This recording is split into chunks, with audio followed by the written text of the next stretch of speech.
All right, welcome back. Yes, if you are a sports enthusiast, you would know that the opening ceremonies of the AFCON 2021, not 2022, because it's actually 2021, but COVID made it, it's happening this year. It's currently on in Cameroon, and I think in just over an hour, the first match of the tournament will kick off, I think, between Cameroon and Burkina Faso. I'm not sure. Well, Ifreke Yang is here with us. Thanks for being here today. Thank you for having me. Nigeria's playing their first game on Tuesday against Mo Salah. Nobody says it, you tell me. Actually, let's get straight to it. It's Mo Salah. How is that for, our, for want of a better word, just opening for this tournament, where we have just sacked our coach 2-3 weeks before the tournament and appointed someone new. The team had a very rough, preparation. We had people falling off through COVID, injuries, replacements here and there. Are you confident? I am not confident. I'm not confident, and not just because it is Egypt. I'm not confident generally with the Nigerian preparation. For some reason, every time we have to prepare for any competition, international or continental, it's the same cycle. We just manage to come up with some form of drama, whether self-inflicted or just by natural causes. So there's always a story with Nigeria before any tournament. So it doesn't matter if it's Egypt, because nowadays we don't have minnows anymore. In football. So I was saying to somebody this week that I like how we've said to ourselves that we are going to qualify along Egypt, and we've practically ignored Sudan and Guinea-Bissau, and then we'll get to Cameroon and be booted out from the group stage. It's going to be really embarrassing. Having said so, even with the best preparations, it would have been a big ask for us to say we are going to be very confident and say we're going to beat Egypt, powered by Mo Salah, obviously. So I'm not confident ahead of that game. And as it concerns the tournament in general, if we manage to get past the group stage, then anything is possible. Because that's what happens every time. You say that because it's so interesting. I think the president of the NFF was at a different network, where he granted an interview, and he said something about how whenever we have this sort of preparations is when we do well. I don't know what that meant. But you also talk about 2013, which was quite weird. Yes. We're going to 2013. Nobody in the country gave them any chance. They ended up winning the tournament. We're going up to that as well. I can't remember the website. I think it's Total Sports. I can't remember now. Who did a ranking of possible winners of AFCON. This is not even a Nigerian publication. And top was Nigeria, then Morocco. They had a pathway to how it wasn't that a would prank. Work. It wasn't a prank, and I found that very interesting. Algeria, who people have been talking about, was placed at like 5th. That's a joke. What do you think people see? Because there was a time people would say we have individual talent, yes, but we don't have a seaman now. We don't have, Dennis is not here. I mean, we have a sprinkling of, good players. I mean, the midfield is there. Iheanacho is on form. We have a few people here and there.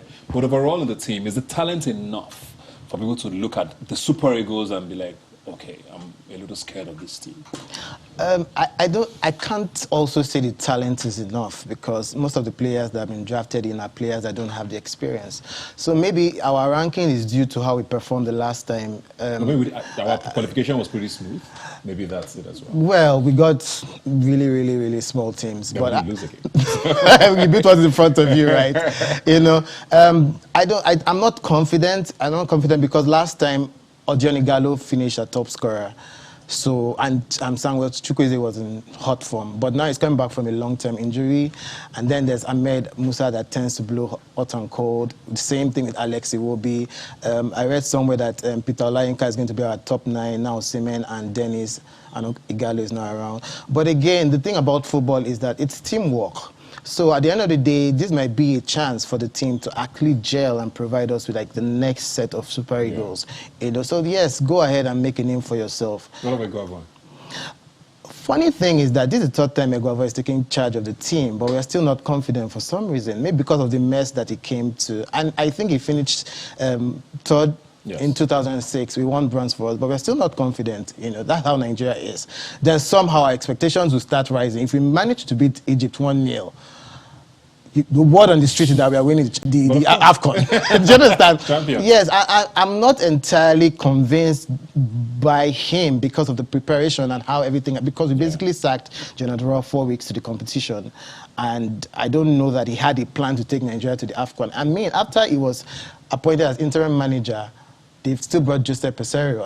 So there's a lot of money. So he doesn't very know, confusing. yes, how far, what is authority in the team, and what he should do and what he shouldn't do. But I expect him, because he's a thorough Nigerian, to to be patriotic and want to do the best for his country. So who do you think is winning?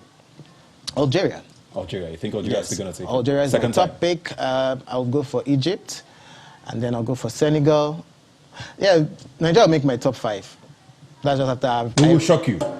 I want to be shocked. I want to be shocked. I'm Before going to. before we go, I know you're a fan of the English Premiership. Yes, and I of course, am. European football. And Yes, there's I this am. controversy with releasing players, not releasing players, for the tournament. And it feels like every year we're going through this battle in January. We tried to move it to July the last time. Now it's back in January again. Do you think it's time to keep it in the summer?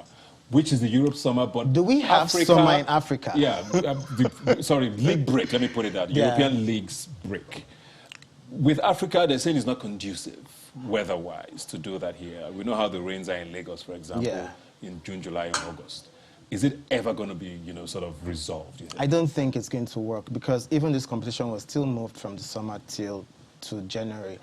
I also think that the European club needs to start respecting Africa and African players, because I think this South American competition, Copa America, was held bang in the middle of a season, and it just felt like the natural thing to do. I think it held March, sometime, it was close to the end of the season. I think the furor about the old outrage about African players, it now becomes a big deal. Right from October, November, African players are going for the AFCON. I'm like, before you signed this guy, you know that every 2 years he was going to go to AFCON. So you should have made contingency plans to, work around his absence. And as it is now in England, there's going to be a 2-week winter break. So I don't think they're going to be gone and miss so many matches. Yeah. So I just think there's just a silly outrage, and from coaches and from the media and from journalists. I think we should stick with January and February. That's always worked for us. But there's also the argument that even Africa doesn't have a unified calendar. I mean, Nigerian league starts sometime in October, November. South Africa is in unison with Europe. You go to some other countries. That's our in-house. That's our in-house. So it looks like in-house mess to sort out. Looking from the outside, it just looks like this. Do they even know what they're doing? Let's put our own house in order, but they should not try to be an overhacking influence into how we make these decisions. Let us sort out our own mess by ourselves. Fair enough. So you're keeping Algeria? Yes. I'm still sticking with my Super Eagles. Yes, obviously, my heart, I'm going to say this on national TV, obviously. Yes. My heart says Nigeria, but my head says... He's telling you the truth. Yes. What about highest goal scorer? Because, what's his name now? Chukwueze. Yes.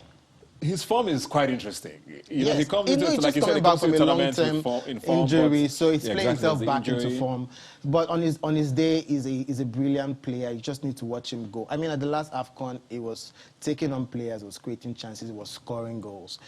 So yes, we are banking that he's able to just hit top form. Ihanacho, you think this is where he's going to prove himself? It's possible. Yeah. It's possible. But I look at that Nigerian team, I can't look beyond the midfield, Joe Aribo, and Wilfred Ndidi for inspiration. Yeah. Yes. We'll see how things shape up in the next 3 weeks. Yes. Thanks a lot for being here today, and good luck to the Super Eagles on Tuesday. And everybody else, please lose as we make way.